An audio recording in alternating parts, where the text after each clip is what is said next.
All right. Very cool. So I'm going to go ahead and tweet this out too while I'm talking here. But so we're going to do a hangout with API Evangelist today. I'm going to introduce myself.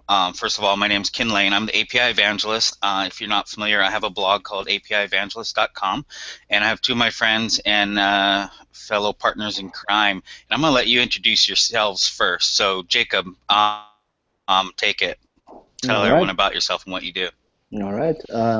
I am Jakub Nesetril. I founded a company called API about 4 years ago, and we really I think we're one of the first companies that came with the focus on API descriptions, the focus on using API descriptions to drive, first generated documentation, but then kind of over the years really evolved into driving as much automation and as much kind of tooling around the API space as possible, and integrating that all into one consistent workflow.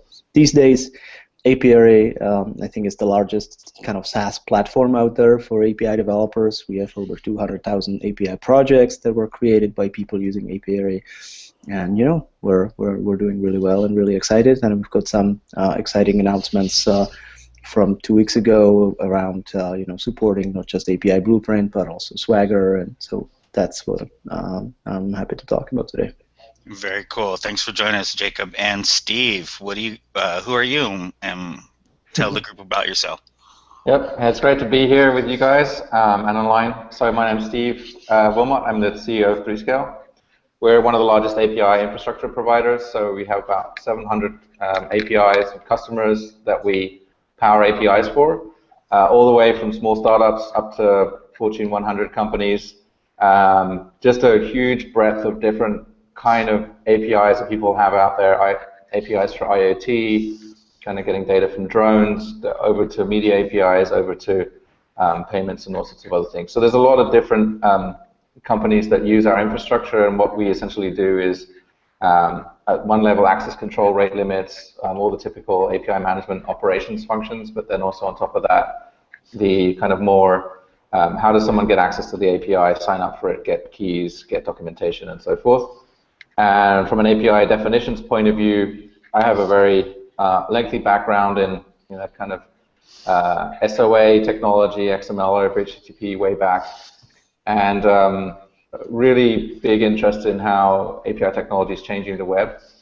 And so API definitions for me are just one of these key pieces of technology that kind of got thrown out with the bathwater when everyone went over to REST, which had a lot of positives, but having some key definition formats that allow people to build tooling onto the same interfaces is just a huge change, and there's a lot of great things that have been done over the years, and I think 2015 saw a ton of technology come together, and the formats have matured, and I think 2016 we're going to reap a lot of that benefit. So we use Swagger extensively throughout the 3Scale platform, and there'll be new things coming on that front through 2016.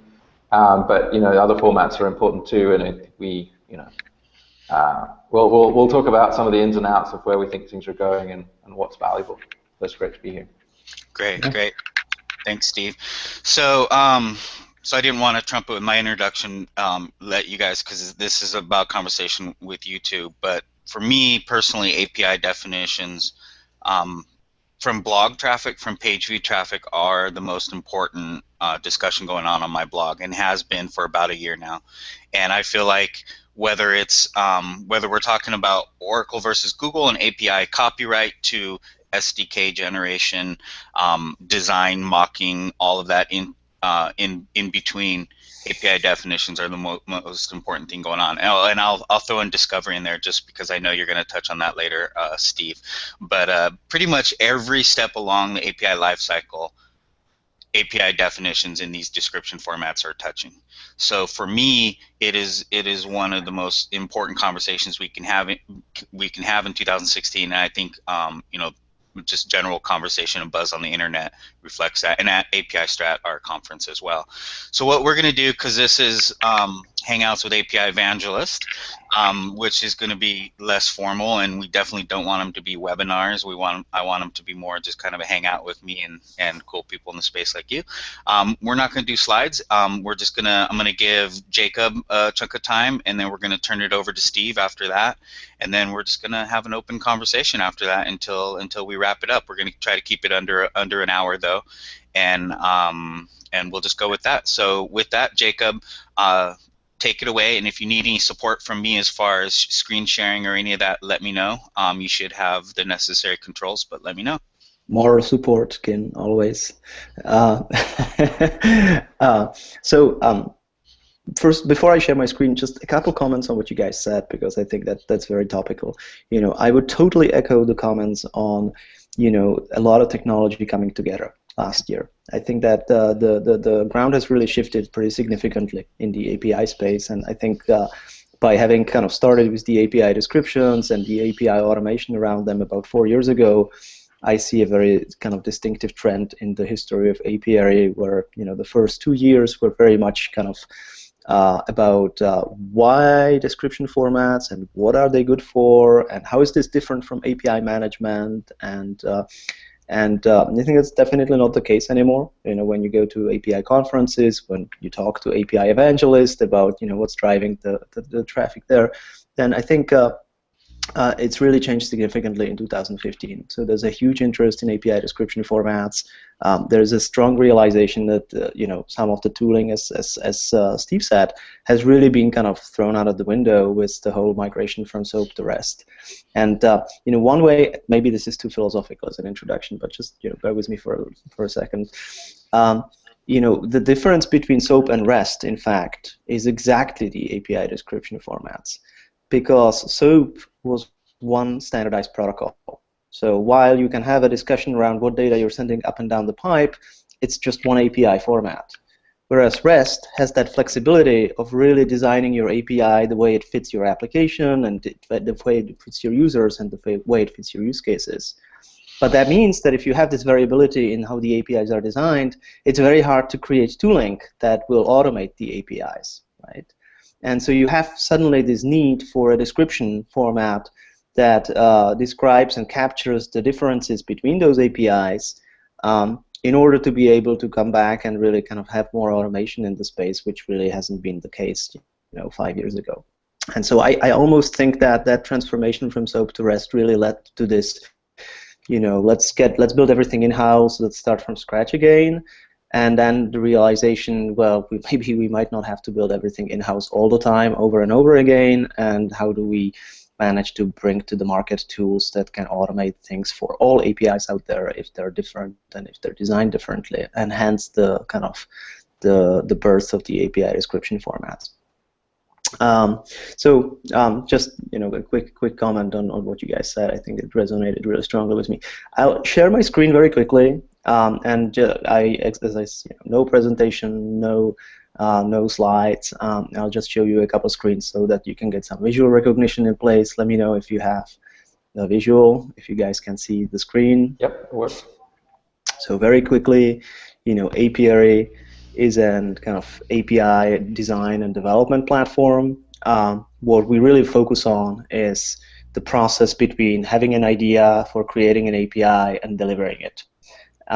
And everywhere in between, the prototyping, the mocking and testing and describing, that's really what we focus on. And as you can imagine, that gets powered a lot by an API description format. And in fact, the API description format for a lot of our customers, what they tell us is it's actually a way for them to talk about APIs, to reason about APIs, to exchange ideas around APIs. So for example, in a partner situation where you have a partner API that's kind of one-to-one, that negotiation around how that API is going to look like takes an incredibly important role, and being able to have a standardized way how to talk about it and do a back and forth becomes incredibly powerful.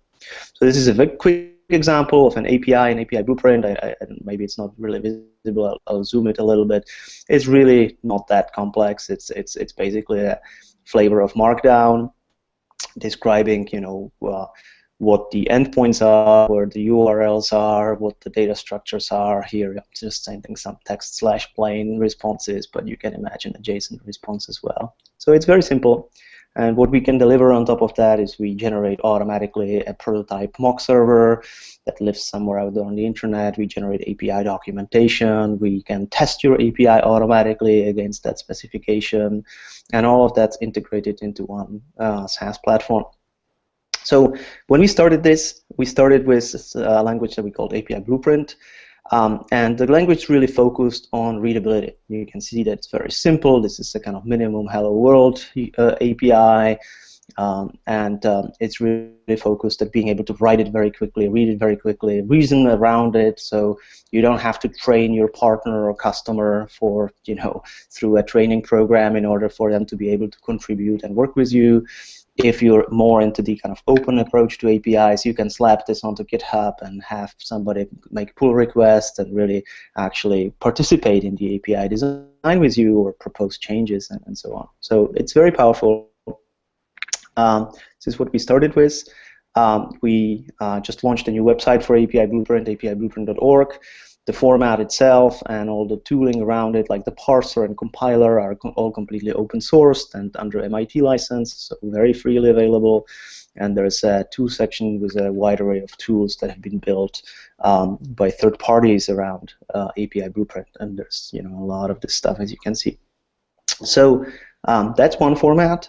The other thing that we've introduced recently, and by the way, one more thing that I will mention is that we've recently also opened our API Blueprint roadmap. So we have a long list of things that we would like to add to API Blueprint, and we've kind of prioritized them and documented them and put them on publicly available on GitHub. So not just the format and the specification and the tooling, but also all of the kind of thought process and research process that goes into it. Has been opened up.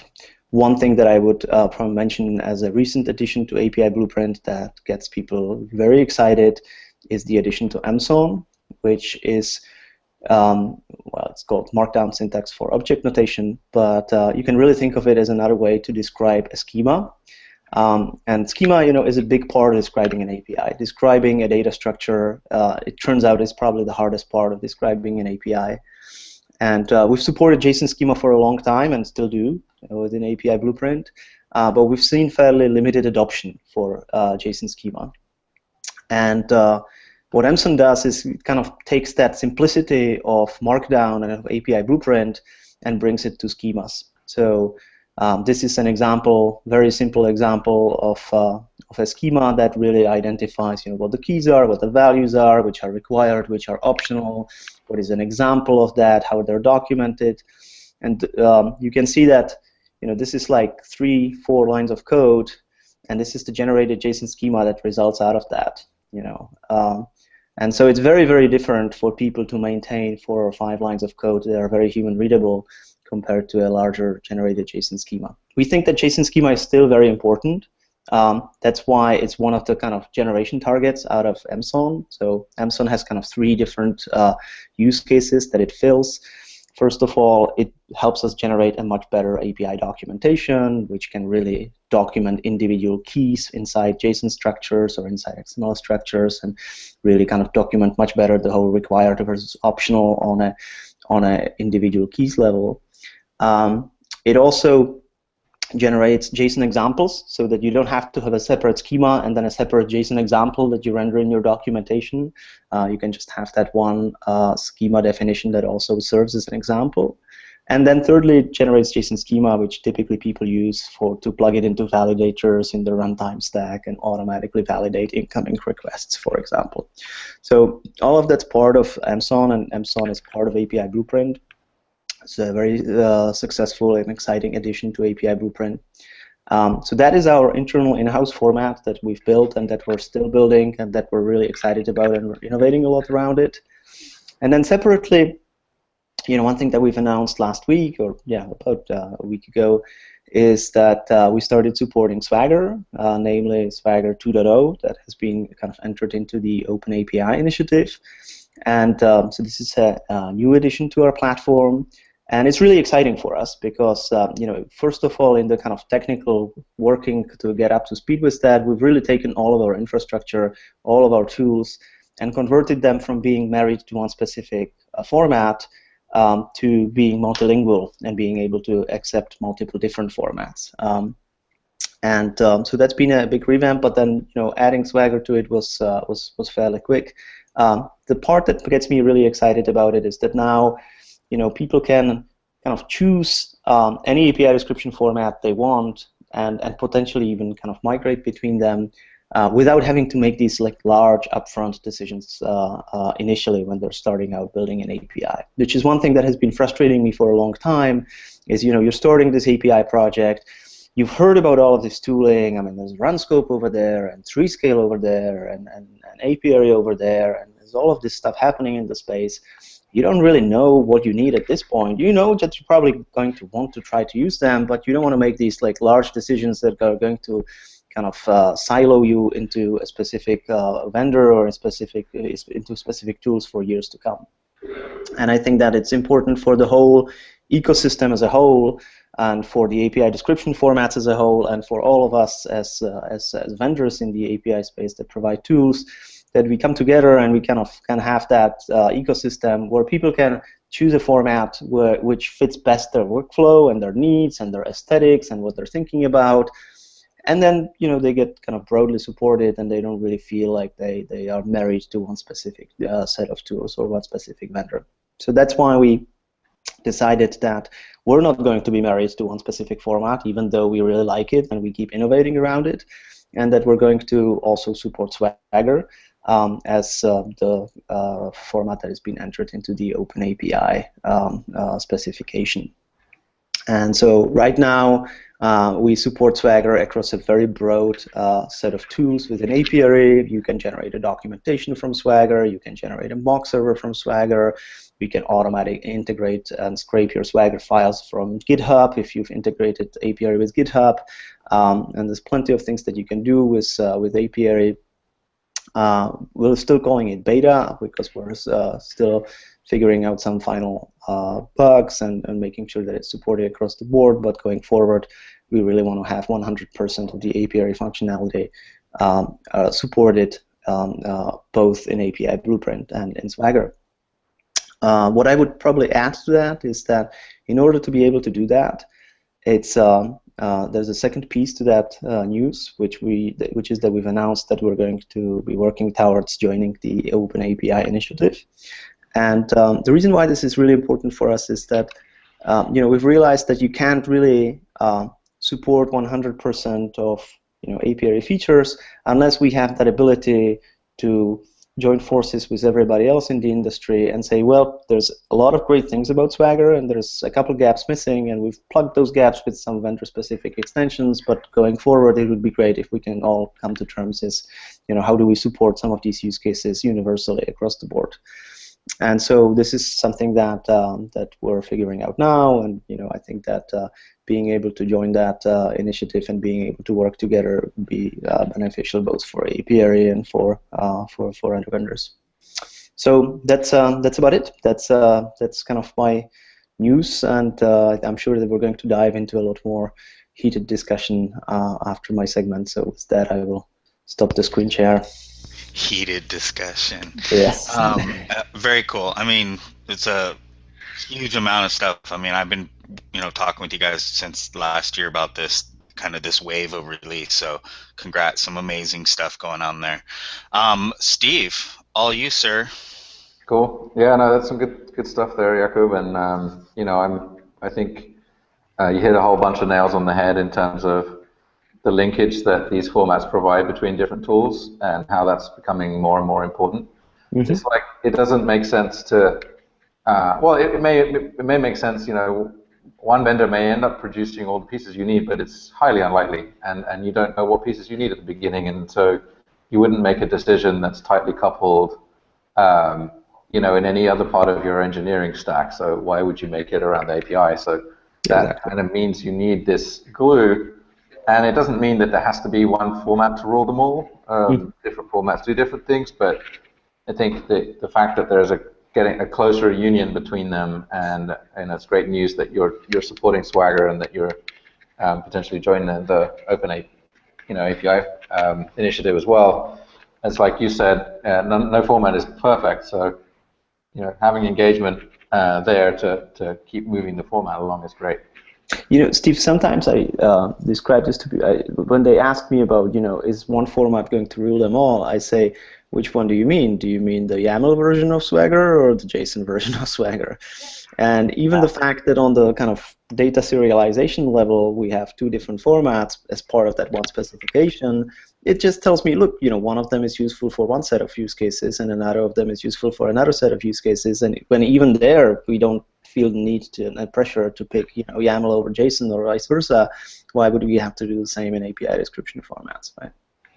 Yeah, that's right. And I think there are even other types of APIs like hypermedia APIs where these formats don't actually help you that much, and you've got other things that you do. You'll write a profile or something like that, and there are. But what I just generally see is a convergence to a number of formats, and especially a convergence to actually using a format, which is probably the most important of all. That's right. So that's great. I'll sort of say a few things from what we're doing, but probably some more general comments to kick off some discussion. We've embedded Swagger since right near the beginning in the 3Scale product. And you can go to pretty much any one of our customer sites. You go to 3Scale and then customers, and you'll see you can generally click through to their API developer portal or whatever they've set up and see Swagger in action from the documentation perspective, which is one of the reasons that people kind of picked it up at the beginning, is that Swagger allowed you to describe your API, but then also generate a sandbox, essentially, that you could play with the API within a web page and hit the backend API and see the results. And even just doing that, we typically see a drop of 50 to 75% of support queries on APIs that implement that. Because most developers can just play with the API by themselves without having to email support and say, I tried this, but it didn't work. And then, normally that creates a thread of discussion around, oh, well, do you have this header set right? Yes or no? And if they can play with it themselves, they see that immediately. So I think all the tools have kind of gotten to that level. The next level that we're seeing is just really going deeper into, having the definitions really tied to the API being delivered, and then pulling in other tools. So, API obviously now supporting Swagger is great. People could use the API tools to do some of the design and then drop it into the infrastructure layer that we have, and then deliver the API according to that same specification. But there's other things too. API changelog, for example, pulling the API specs out and then being able to tell if there's a difference. Companies like Apimatic creating SDKs from the API, and none of that's possible unless you have common formats that people actually adhere to. And it goes over into run scope and API metrics and folks that are doing monitoring. So this is kind of that. For me, the last 2015 was a maturing of a lot of tools on sort of the individual basis, and what I see happening in 2016 is more of I can use collections of tools around these formats to work together, and that's really exciting. I'll talk about the Open API initiative a little bit in a little while later, because I think that's an important development.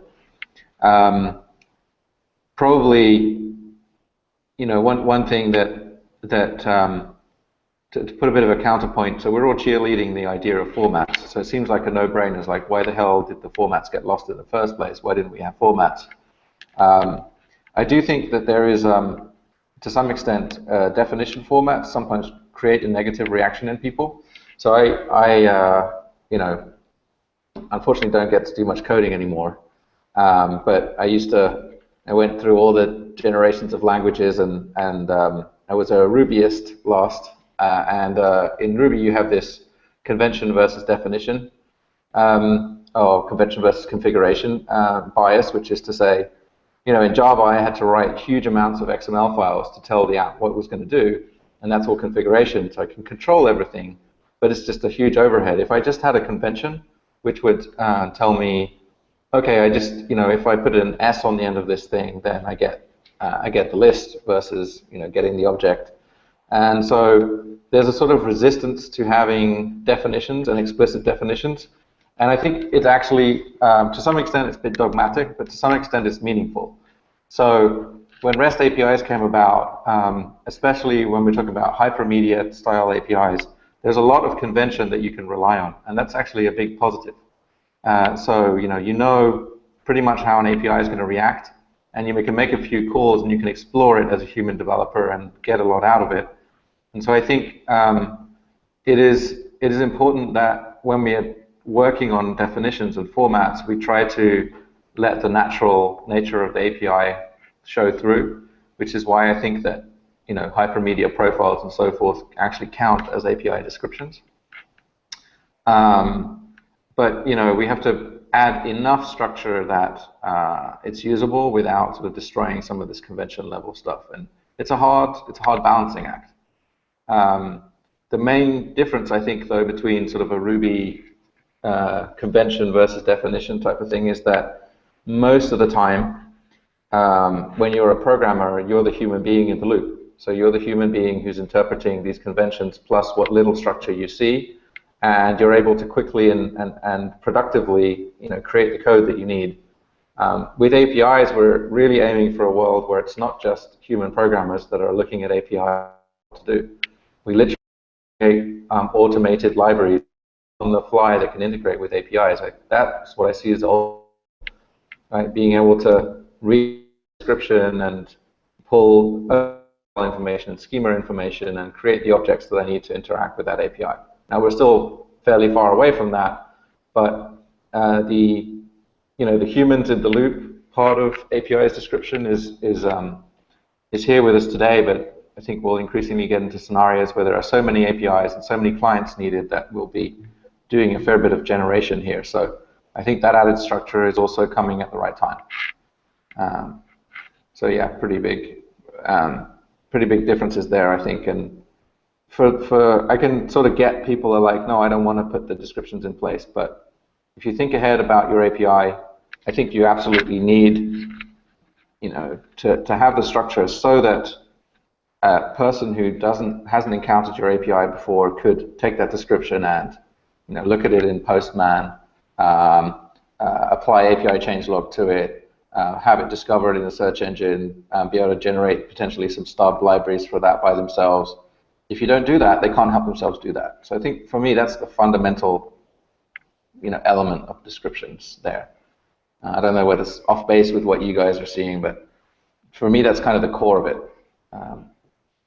I would totally echo the kind of sentiment that the description format is starting to become something that is kind of cross-connecting all of the different tools together and enabling that smooth flow between different tools.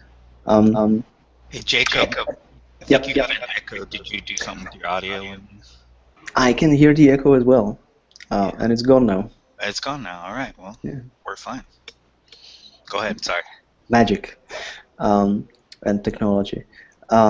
So, one thing that strikes particularly a chord with me, Steve, is that experience of that Ruby developer and the conventions around the kind of Ruby space, right? I think that's totally spot on. And the fact that you don't want to design an API just in the sense of, well, it's well described and everything is everywhere published and visible, and as a result of that, it's ultimately usable. No, it's not.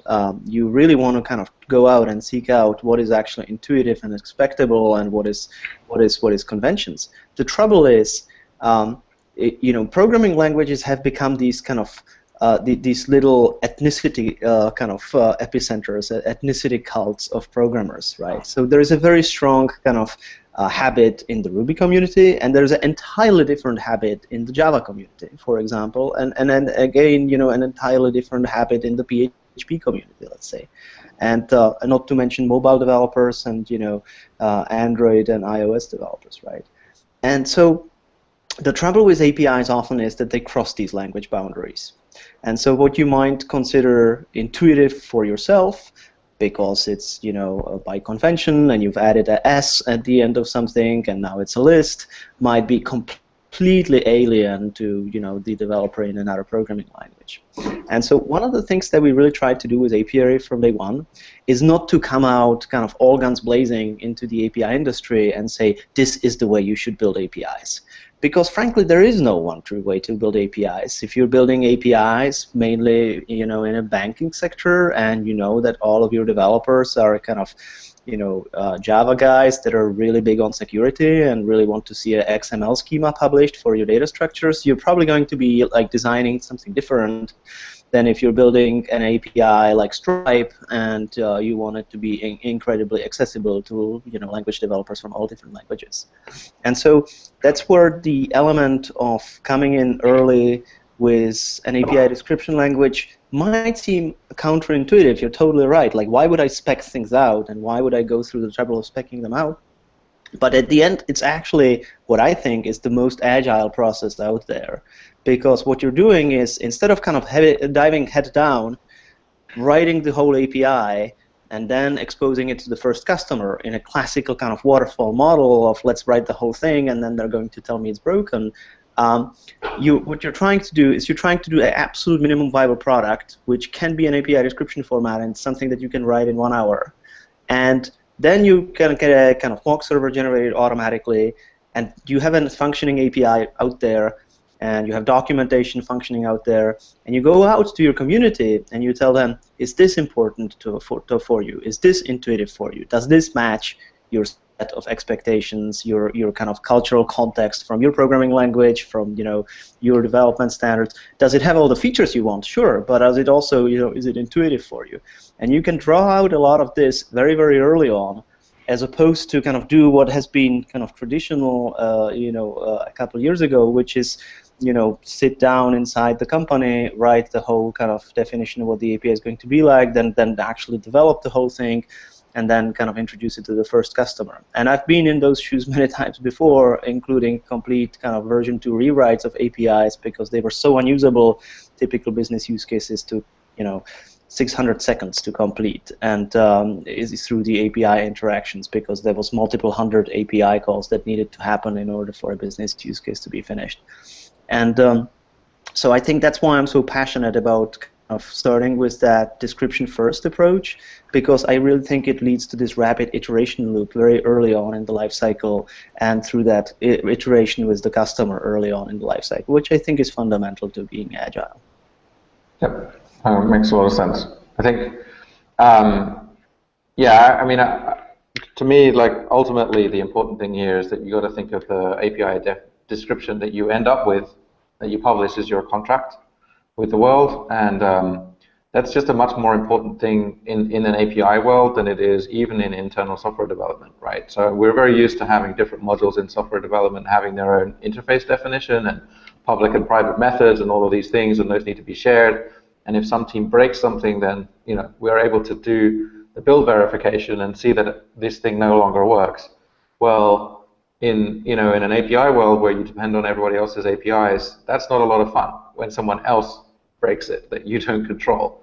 And so, what you're saying is, iterating a lot at design time to get that contract right and get that offer right is really important. But I also think that it's a critical thing that when we're exposing a business interface, that business interface has to be well defined. And it's not enough anymore to say, hey, it's a REST API. Good luck with that, right? I mean, it's exactly this with exactly these properties, with exactly the schema, and so forth. That's going to be the driver going forward, and we see our customers, at least, more and more wanting to have that kind of rigidity in place. And again, different APIs will use a different description format, but locking down what the API really does, so that other people can rely on it and detect changes even is pretty important. So Steve, this brings me to another really important thing that I've been kind of trying to advocate in the API community for a couple of years by now. I think with considerable less success than getting the whole API description kind of story out, which is there's still a lot of tendency, and it's particularly among kind of individual developers, perhaps that haven't supported and built APIs before. There's still a lot of tendency to try to kind of say, well, okay, I know that we need some API documentation. Maybe we need to specify that in some, blueprint or Swagger format, whatever, and then we generate documentation out of it. Let's stick it all into the code. We'll have these code annotations within our code, and we're going to generate documentation out of them. It's logical. It's coming out of this kind of experience with Javadoc and PHPDoc and the kind of interface definition tools that really specify the code interface, right? What the class diagram in Java looks like. What are the interfaces between classes. The purpose of these documentation tools, though, is to reflect accurately the status of the code, so that the code is documented, right? The principle of those is the moment you refactor and change your code, the moment the documentation changes. Of course, it changes frequently. It changes together with the code as you keep refactoring it. But the API is a contract, and especially the published API documentation or the description format. I kind of think that it's one or the other or both, actually, and they should be kind of mutually interchangeable. But the published API documentation is something that other people are going to start relying on. There's a lot more difficult kind of change management process around that. You never know, how long they're going to be using it. This is your contract. You're totally right, and that needs to have a very different and purposefully different change lifecycle than your code. Ultimately, you want your contract as separate from your implementation as possible, because you want to be able to refactor your code. God, not even rewrite it in a different language, in a year from now, or perhaps just refactor the hell out of your classes. But you sure as hell want to be avoiding the fact that you've somehow unintentionally changed your contract with your customer because of some engineering rework that happened last week that you didn't even know about, right? And so when you think about it, another way to represent a contract with a kind of outside entity when it comes to programming is a test suite. Right? A test suite really is something that in product development defines the functionality of a product, and it's purposefully separate from your code because it has a different change lifecycle. Your code changes all the time. Your test suite stays the same. If your test suite changes, you're making a change knowing that you're changing the functionality of your product. You're making a deliberate change as opposed to an inadvertent change. And so the separation between your implementation and your tests are very purposeful. You would never generate your tests out of your code. It would completely defeat the purpose of the tests. And so that's one thing where we're looking at the API description formats almost as, yes, a contract that generates documentation, but also something that should generate the test suite so that your contract is testable and it's separate from your code, but at the same time intertwined into continuous integration with your code and automatically verifiable. And that's kind of what we've started working on a year or two ago, and I think we're pretty much there. Yeah. I mean, I think it's absolutely an important point, right? So I think most of our customers that are that have APIs and obviously have a lot of users. I think there's about 150,000 developers that use the various APIs that we power today, and obviously every provider is responsible for their own, and many of them are, obviously extremely cautious about changing the API itself, because whenever they do that, people start screaming, which is normal. And version management and version control of the API is extremely important feature of our platform that people use and want to keep track of, and just be very deliberate about, especially breaking changes. I don't know that we have yet, as a community, got to the point where people consider the definition of the API description and definition as the contract. I think they should. Having that as the linchpin enables a lot more tooling. You said test suites, for example, but there's also the different monitoring tools and other testing tools like RunScope and even Postman and SDK generators and stuff, and API changelog that can start to flag up when stuff is changing, and that will make people realize that they should only change things on a deliberate basis. So I think right now this whole change management process that most good API providers go through is wholly manual, in the sense of, they're not, all the pieces aren't linked, but that's where we see things are going. Certainly we're working towards that in our tooling as well.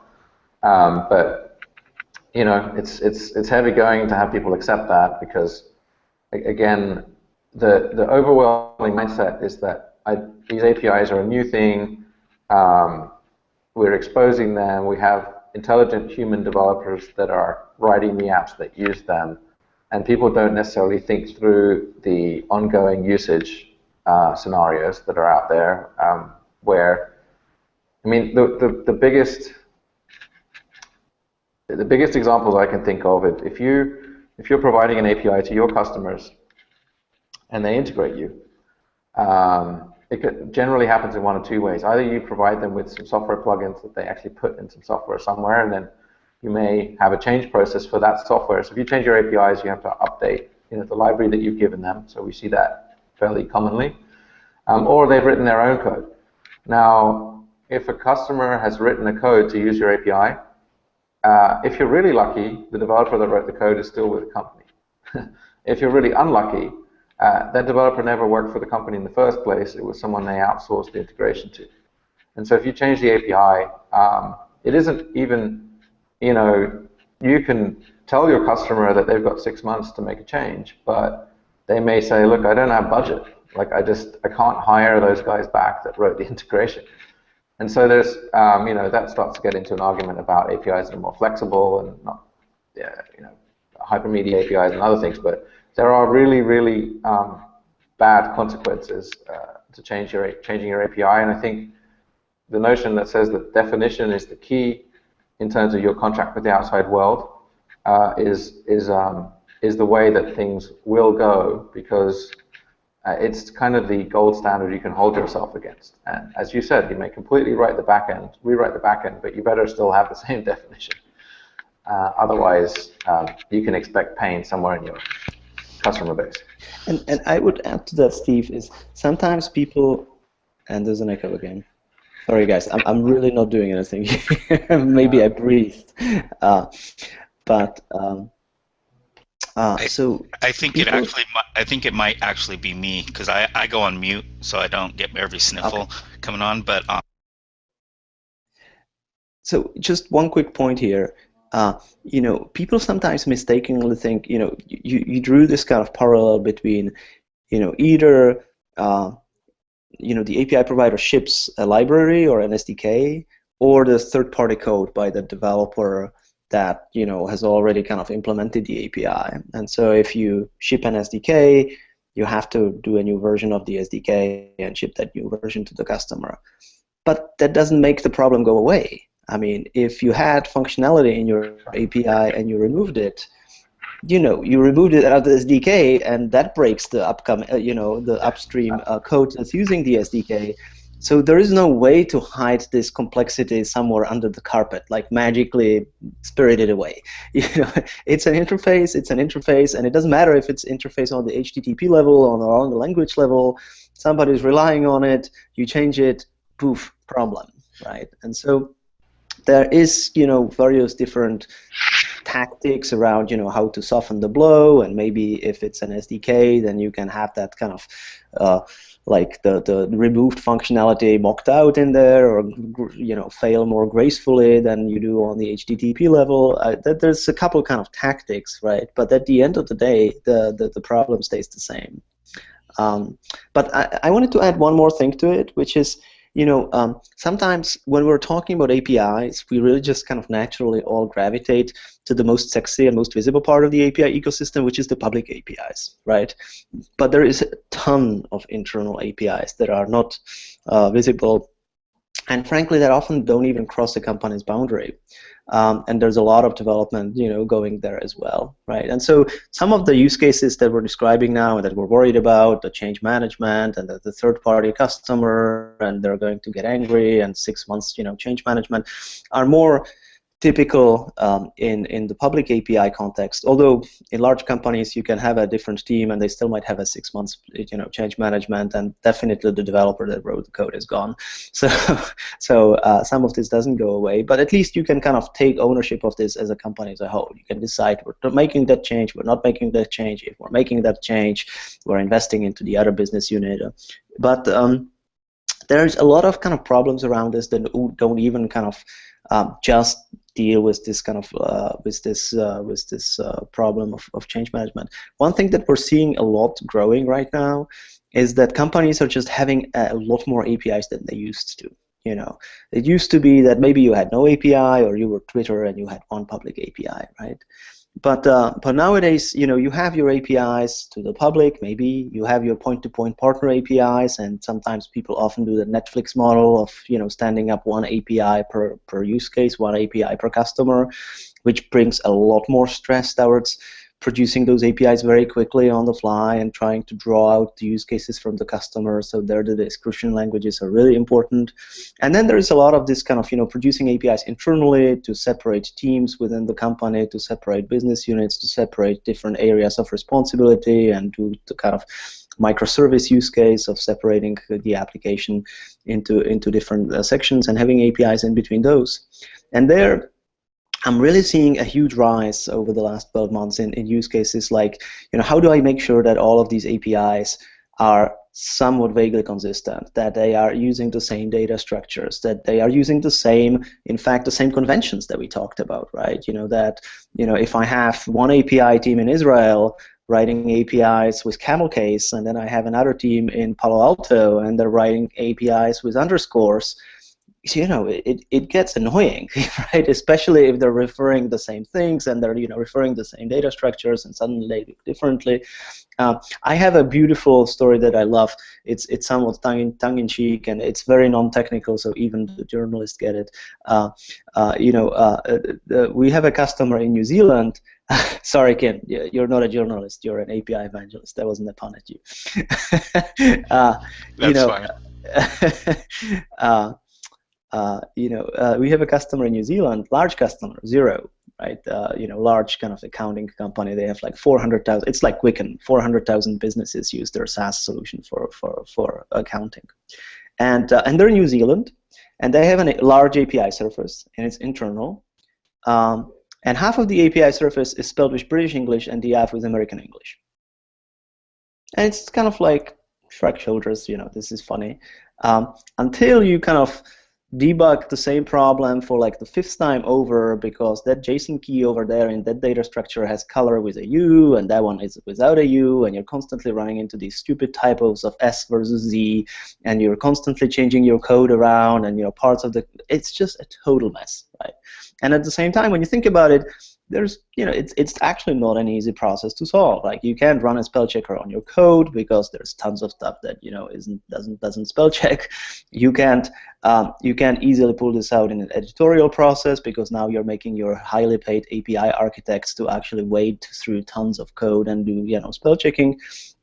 But once you have an API description language, it becomes a fairly simple process of defining a rule. And so that was one of the things that we've added last year, and that there's a lot of interest around. It's like standardizing the data structures, finding the commonalities across a large surface area of APIs, being able to navigate those APIs, see how they adhere to your architecture rules, from the most simple ones like, you know, spelling, but to the most advanced one like some, you know, required presence of operational status, you know, in your API endpoints and other kind of complex use cases. So that's also something that we've seen a lot in the API description format kind of use cases, is that growing need to monitor and to kind of take control of the whole API surface in your company. So I want to jump in real quick. We got a couple questions in the chat. We'll weave in here too, but I'm here. You know, it's interesting. This is going down the contract route, and we're talking about opening this up to, you know, third-party partners, internal, and then, you know, you started your session, Jakub, with talking about, you know, the readability of Blueprint over JSON and MSON over schema. And so one quick question for both of you is, well, we'll start with Jakub, is can the normals really get involved in this contract negotiation? You're really big on bringing this back to API design, but, you know, can the legal team, can the editorial team, I heard several things you talking about there, are they truly a first-class citizen in this process, in this life cycle now, because of where definitions are taken out? Or is that kind of, we're not there yet, or is it just bullshit? What? So I can't speak for the legal team, but I can definitely tell you that one of the focuses of API and the simplicity of API Blueprint has been exactly to enable other parts of the company, other than just developers, to be part of this workflow. The two typical kind of roles that we see in addition to an API developer is an API product manager, which historically was like the CTO or lead engineer or whoever, somebody that volunteered inside the company to say what the API is going to look like, which really missed the point of what a product manager does, which is talk to the customer, collect use cases, what a product manager does with any other product, right? And with an API, it's the same. You want to build it once you understand what your customers expect, how they want to use it, what they want to use it for. You want to prioritize the use cases. Some things might be out of scope. Some things you might not be able to deliver in time. So that's traditional product management work. The API product manager is a new role, but it's, I think, growing a lot within the companies. And so that's one area where we've seen them being very excited about being able to start that work and being able to start talking about the API with customers before they have code, right? That's really important. The other one is on the opposite end of the workflow, which is the technical documentation writer. And so, for example, we have a really nice kind of workflow set up now where all of the engineers and all of the engineering team, when they're delivering an API, they work within their code editor, within the code, they commit to GitHub, it's kind of all via command line and via continuous integration, and it works automatically. And GitHub is automatically synchronized to API via the magic of APIs. And then in API, we have a nice web-based editor where the technical documentation writer can come in, and they can start adding the English level to the documentation, not just the code level. And that's been historically really stressful for them because they either were stuck in the situation where they were getting no input from the engineering team, so they had to reverse engineer the API completely to document it, and there was kind of no output out of the engineering team, where now they have a really accurate definition of all the APIs, all the descriptions, and they just add the English level. Or they were stuck in the opposite the corner, which was, well, we have this documentation for our APIs intertwined in our code. In order for you to do editorial work, go ahead and install NetBeans or whatever IDE and start committing to our code repository your changes in language, which is like totally mind-blowing for them, right? So that's also something that we see a lot, and I think that between integrating the product managers, the architects, the engineers, and technical documentation writers, we often see like 50% of the whole product team being part of that workflow. Right? Great. What are you seeing, Steve? Well, we definitely see different roles involved in the API creation process, and it's almost always a product team, some product folks that are involved in it, especially when it's going to some external party. But even internal, right? So we have a lot of our customers do internal APIs or a mix of internal and external, and you often have many of the same requirements. And this use case capture work is something that is really, really important. So we help customers do that at the beginning. We often walk them through with what other things they're doing, and it tends to be very valuable. In terms of the formats, I do think having a convergence point, which is the definition of the API, is very important. Right now, we don't necessarily see the formats used that much. Maybe not as much as Jakub. I mean, you guys have specific tools for that, and so sometimes we see those tools used. But I don't know that it's still, when someone's really completely non-technical, it's still hard to get them to that level. But use case is a real big driver in terms of the design of the API. And then you asked about legal. So I don't think we're at the point where we're sharing open API specifications with the legal department. I do think we're going to get more and more to the point where there's at least a very clear understanding of what the terms and conditions of usage of an API are, and the definition of the API, so the surface area of the API that is a part of the contract. I'm not sure the legal team is going to review it, but I think there's a general understanding that's growing that, hey, there needs to be constraints around like how often we change this and those kind of things. So there's an interaction, but I'm not sure we're at the format level yet. And I also would say that the formats don't actually capture all of the things you need to capture. They capture the functional structure of the API, but they don't tell you things like uptime and server availability, number of concurrent connections. Like there's a lot of things that are intrinsic to an API delivering for someone that you could put in a contract that you wouldn't be able to express in the format at this point. So I think we're still a way away, but I'll settle for us having tooling that works in a much more coordinated way, and also settle for at least the engineering team committing to an interface definition and sticking to that and working to it. That's if we achieve those two goals, we'll be a long, long way down the path. From what I see across the space, so this is actually a question from Daryl. So he actually asks, has anyone had success in defining what is and what isn't breaking change to API description contract?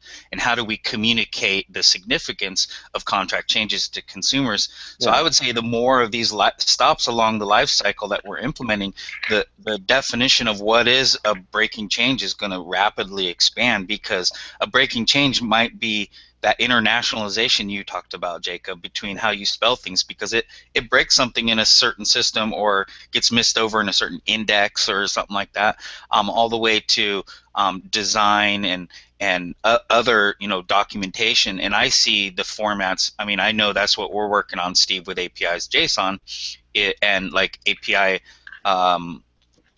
changelog is looking for not changes in the API itself, it's looking for changes at the operational level, changes in terms of service, changes in documentation, and we're talking about pricing and other things. So that's kind of tooling and formats kind of using API definitions to better reach or better solve these, answer these questions, I guess. I'll give you a great example. So I think it's a great question, because it's almost impossible to say what's a breaking change, because it depends on the user, right? So a great example there. So Tor Mitchell he used to be a product manager at Google on the Google Maps API, and they had obviously a lot of customers of Google Maps, one of the first APIs that tons and tons of people integrated. And it was an XML result in general, so you had this XML thing that came out, and they had more and more customers, and some really big enterprise customers using the Google Maps API. This is probably maybe 2009, 10, something like that.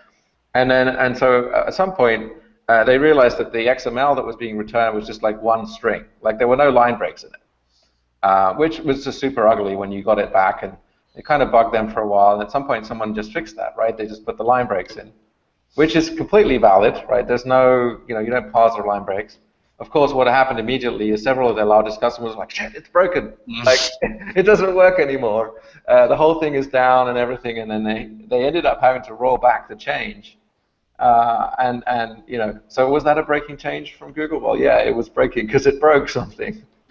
Now, it was completely within the format that they had chosen, right? So compliant to the schema and everything. So I think this is a super difficult thing, and there's certain taking away functionality and taking away particular API calls or changing the results of API calls clearly can have some effects. Even adding more information to an API call can be a breaking change for someone, because they were using it in a mobile client and they're getting more data back now, and that slows everything down, and suddenly it doesn't work anymore, right? It's just there's a gray zone. I would say that we need to find ways to communicate any change in some sense, right? So that people at least know what's happened, and then just watch and listen when your customers are using the new version. And it's hard to do that if you don't have some definitions of some kind, at least, that you can define the changes against. What do you think, Jacob?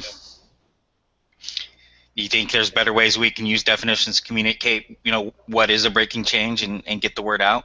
I mean, your guys' design tooling is doing that at the granular level, right? Yeah. I think that, so on one hand side, Steve's right. A breaking change is something that breaks a customer.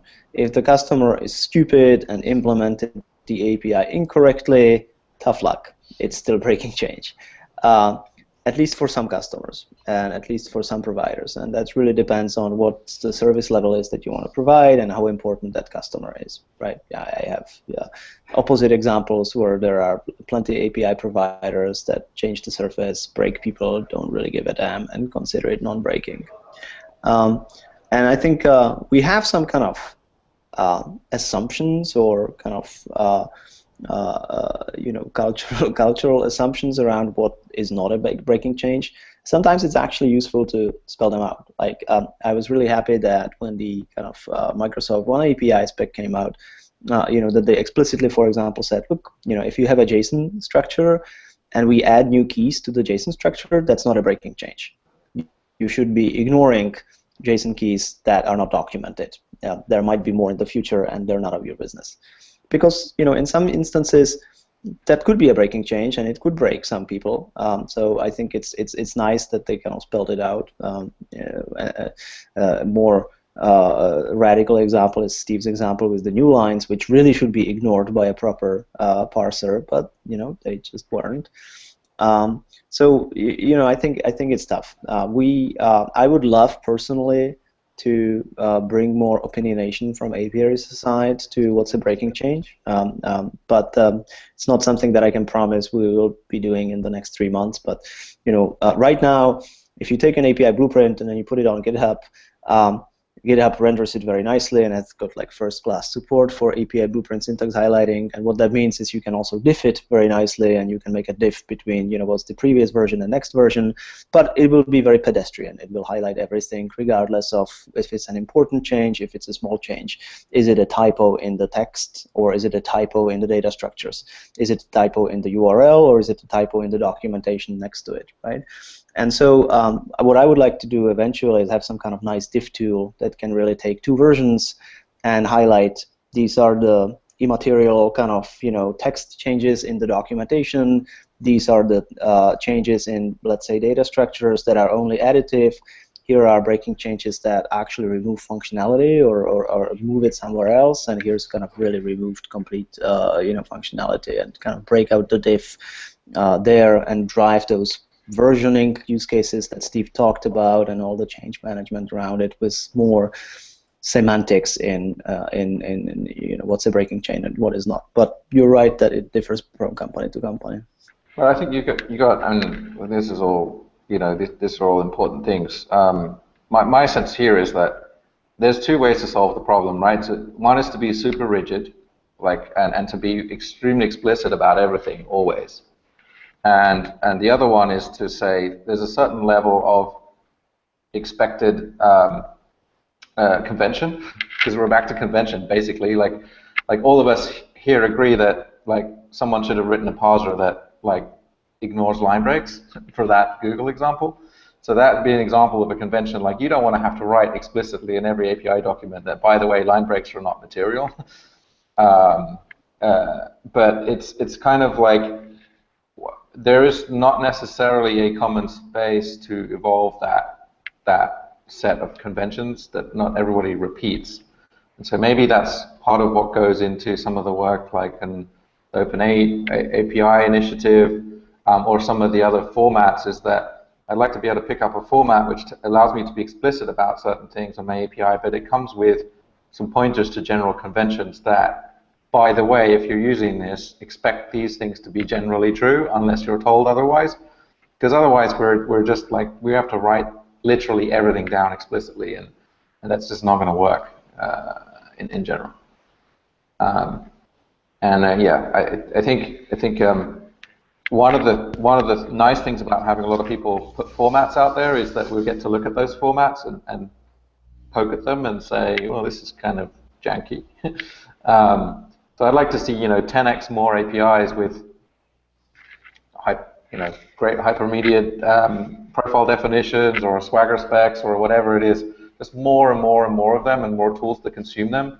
I think that just creates the virtuous circle of that what's convention and what's definition to be just much more hard-boiled and well understood. Right now we're it's a tough thing for people to navigate. So we're at 60 minutes. You guys want to keep going just a little bit more? You're CEOs of important companies. I'm not. So I can keep going for a while. I need to get power, so you'll see some movement here. But apart from that, I'm good to keep going for a while. You're literally eating into my lunch break, so I will also need to get power, but I'm good for now. Okay.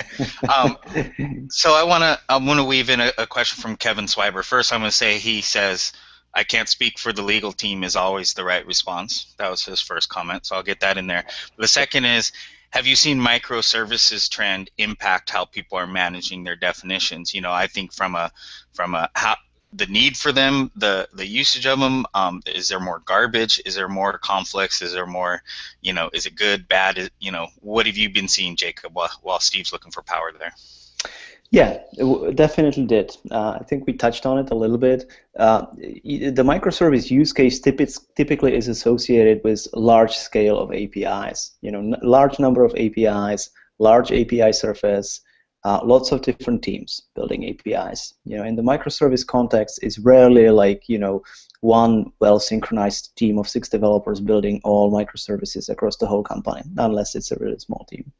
And so you're running into that problems that are not necessarily technical, although there is a whole kind of separate interesting topic on, you know, how people actually implement microservices and the resurgence of RPC, and, you know, that's a separate topic. But I think what we're definitely seeing is a lot more kind of need for the organizational parts of managing a large number of APIs. So, you know, I still remember, you know, we were talking to the I hope I'm not divulging anything here, but we were talking to the Nike teams that are powering a lot of their kind of IoT, a lot of the running shoes, and all of their infrastructure through a ton of APIs and a ton of internal APIs and a ton of people using API. And you know, they have these like internal policies of how they want to design their APIs, and then they had hundreds and hundreds of APIs, right? And we took like this kind of policy document and wrote a couple, you know, even just like took like the first 6 policies. You know, we want to, you know, always have pluralized nouns in our URLs, right? And you write a quick rule about it, and you scan the whole API surface, hundreds of APIs, right? And suddenly things start popping out that nobody knew about. Oh my God, we have this part here. We haven't touched that for 2 years. Well, yeah, of course it's not, you know, it's just like things start popping out that are impossible to maintain on a kind of manual level, where you wade through everything and you forgot that there's a repo over there and some stale code that you're not using anymore. So I think that's something that is a little bit more unique to that kind of large scale API deployment. If you have one public API, which you really kind of tend to like your Zen garden, and, you know, you're moving the little stones and trimming your bonsai, and, you know, it's your public, you know, API documentation and your portal, and you have a whole team of people around that. That's one set of problems. But if you have hundreds and hundreds of APIs done in different locations by different teams that really, frankly, couldn't care less and want to move on to something more important than building the API, then you've got another set of problems. So the organizational aspect and having that visibility, being able to search across this API surface, being able to find commonalities, being able to find when things kind of diverge, that I think is more unique to microservices. I'd say I've definitely seen similar things. I mean, I'd definitely say last 6 months of last year, and now most of the larger organizations we're talking to are doing some form of microservices, right? So they're not just delivering some external API or even internal ones, but they have several layers inside. There's a lot of internal traffic. And the problem that you have is kind of twofold. One is, you know, it's great to break these things up and have internal APIs, but you have to educate people on how to use them. So you need descriptions to do that, and you want to follow specific conventions. And you can do it in different ways, but you need to always do the counterpart. So if you've got, let's say you're using Swagger to define those APIs, that's fine, but you need to give people the tooling to actually explore the APIs and then tell people how they should be using them and where to get keys and all those kind of things. And also, often you have a problem with instances. So one thing is to have a definition of the API, but another one is like if you're popping up new versions of that service, they have to be registered and they have to be linked in. And so there's quite a complexity problem that most people don't really realize when they first go down the microservices path. Which is that you used to have a few endpoints in the company you could just call, but now you actually have more of them. And so how do people discover them and actually get to use them and get permission to use them and all those kind of things? So I think the description formats are going to be super valuable. And we're definitely seeing customers that are using Swagger to define some of those API surfaces that are internal. But I think it's also early. Some people also just skip it and they kind of don't treat their internal developers with the same love, care, and attention that they lavish on external ones. And I think we'll see that change over time. At least I hope we will. Great. So what does OAI mean in all of this, Jacob? I mean, from your standpoint, I mean, that was part of your intro that you guys, are looking to, join and be part of the group. Steve and 3Scale, already are, and so I feel like OAI, aside from the organization, it as a movement, kind of right now, represents a larger kind of movement in the space. That so can you speak to that? Like, what is that forming of that organization mean to the rest of us right now? So there's a couple levels. I think on one level, kind of what it means to the industry as a whole. I think it's incredibly important kind of signal that the whole industry is converging onto the use of API description formats and onto the kind of workflow where you, through the API description formats, you drive your prototyping, development, and the subsequent kind of infrastructure tools that Steve talked about. And I think this is a really important signal. And I would like to see 10 times many people use API description formats. Frankly, I would just like to avoid that whole kind of building internal tools situation, right? This is something that we're seeing in a lot of companies. They're like, they've never built an API before. They're like, how hard can it be? Let's just build tools around it. Oh, guess what? It actually was hard. Well, 3 months later, 3 years later, they're rolling that back, and they're kind of looking at choosing a tool chain. So I think that's, from that visibility, it's incredibly important that the whole industry gets a unified signal. Lots of companies support API description tools and the associated kind of workflow around it. From our point of view, we really now, Steve kind of alluded to that a little bit, we see a lot of potential in taking the description formats and the workflow and the design and development process that we power so well, and integrating this with more other companies and more other tools. And I think we should chat about this, Steve. We have some set of sexy APIs that you might be interested in to really kind of drive that workflow from API into other tools.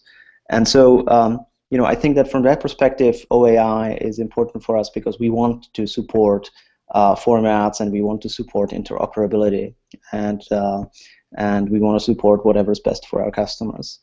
But at the same time, I think there's a third level to it, which is the OAI kind of being a neutral place between the vendors, where we don't play the kind of vendor lock-in, vendor politics, and we don't kind of try to shut people out, but on the opposite, we try to come all to the same table and have an open discussion about this. And it's been a little bit of a rocky start, and OAI, when it was being born, wasn't really as open as I would have hoped it to be. We, for example, signaled intent to work with the Swagger community for a long time, and somehow haven't been invited to join as an initial member of the OAI. So I think what's important going forward is that the OAI is open and transparent. And if it will not be, then it will be perceived as this kind of vendor consortium of large enterprise vendors that got together to somehow steal the momentum. And that's going to take a while, and then suddenly there's going to be kind of an open source counterculture that's going to start making rounds in the open source tools, and 3 years from now, we're going to have a different approach and a different set of tools and a different set of formats. So in order for the OAI and in order for the description formats to be successful, it needs to be transparent, it needs to be embracing. There might be strong leadership, that's definitely good. It's important that it doesn't defocus and that there's a technical group that's focused. But the more it can be open to the members, to other vendors, to the whole industry, to the wide public, and embracing, the better it will be, because the wider kind of consensus it will have. And there's an important element of getting trust from people that this is not something that's just kind of strong-armed between IBM and Microsoft, but really something that is developed with the best technical intentions in mind, and something that's best for the industry. But overall, I'm very positive about it, and I'm hoping that going forward we can have that transparent discussion, and that we'll join, and we will be able to contribute some of our experience and our opinions. Well said. It looks like Steve's gonna do my work for me that I should be doing.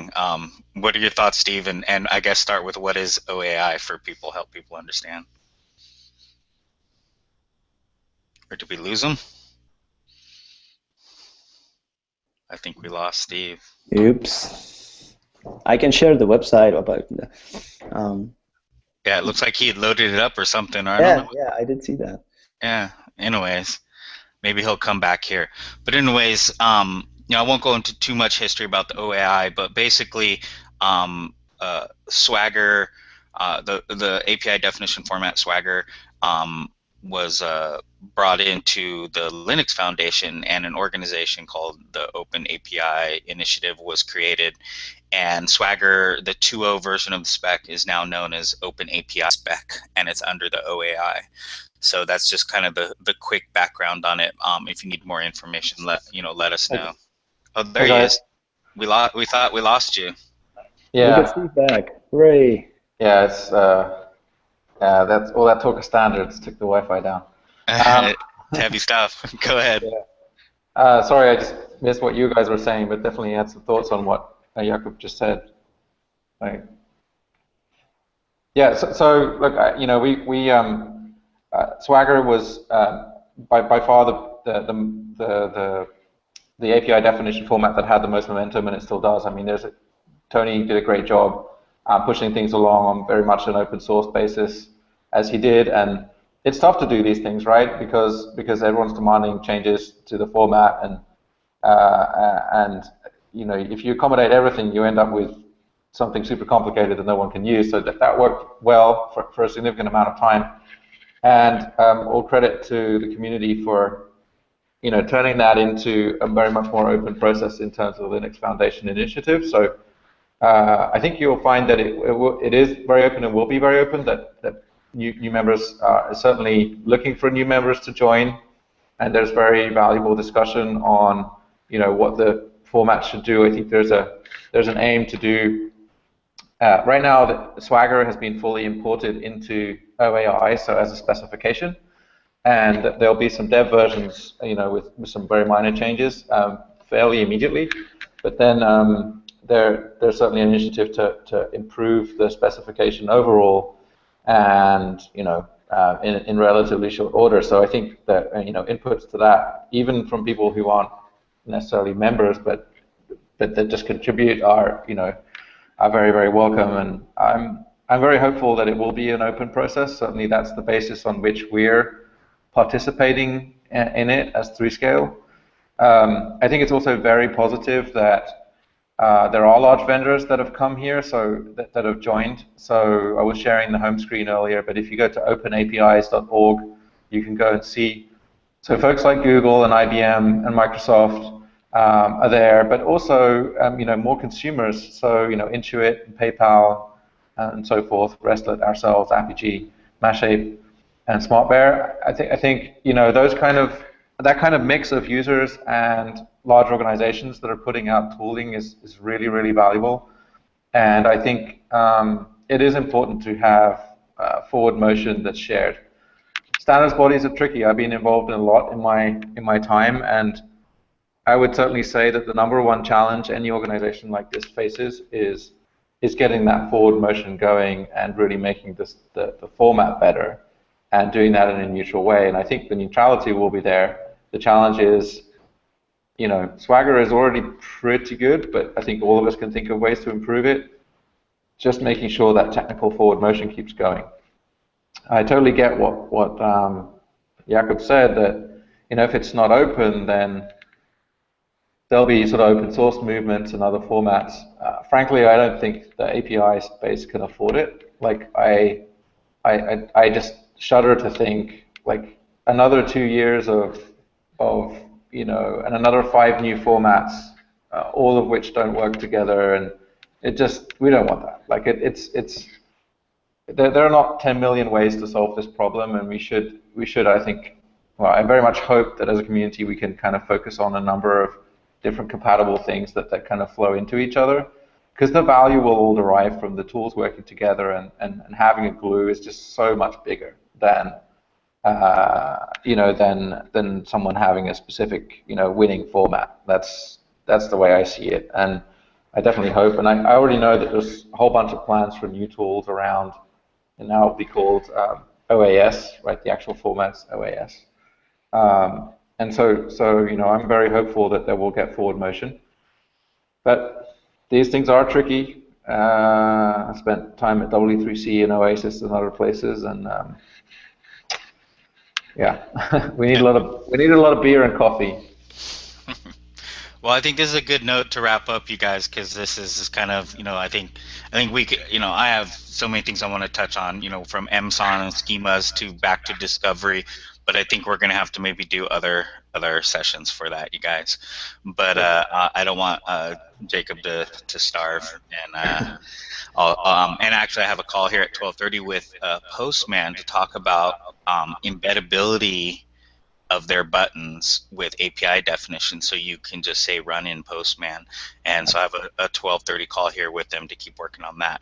So and a good segue, I think, that's another area with API definitions as far as enabling actions, and whether you're a provider or a consumer or on a teamwork, for on a large team, I think API definitions are driving more stops along the API lifecycle, and so embeddability makes me happy. Any last words, Jacob? Any last thoughts you want to leave people with?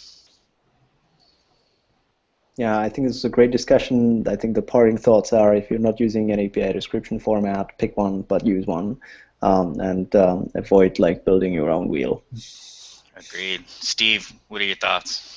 Yeah, that's a good point. And I think that the biggest challenge that we face, and opportunity as well, is we're in the API community. I think people are getting their heads around these conventions and how to build things.